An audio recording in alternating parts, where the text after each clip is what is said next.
If you are currently hiring employees and just like shoving them on the truck and saying, we're a figure it out company, you're not going to do well. You're not going to hire the right people, and you're sure as heck not going to retain them. You need to have an effective, clear process for onboarding employees that makes sense. So for us, the first day is with HR. We got to talk about the stuff, right? We got to talk about what's going to get you fired, what's going to get you promoted, what to do, what not to do. Don't steal, don't do drugs at work. Most of it's pretty self-explanatory. Then you spend a few days shadowing with all types of people. So our best onboardings have been when you shadow with some call center, you shadow with dispatch, you shadow with 5 or 6 different techs across your shadowing experience.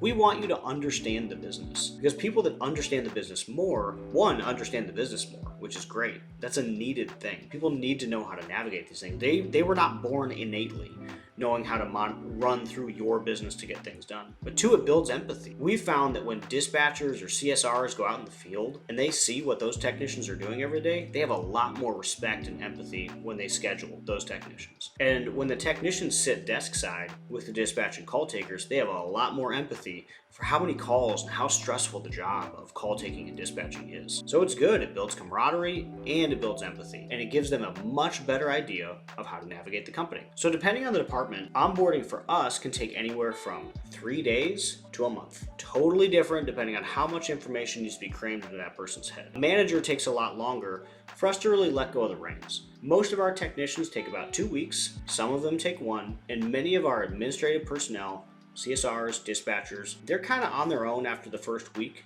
but we've been able to spend a lot of direct time training with them. The important message here is have a clear program, know exactly what you're gonna do, know what an ideal scenario is, and make it good, right? Don't hire somebody and just shove them straight into a truck and say, figure it out. Don't hire somebody and shove them straight on the phones and say, figure it out.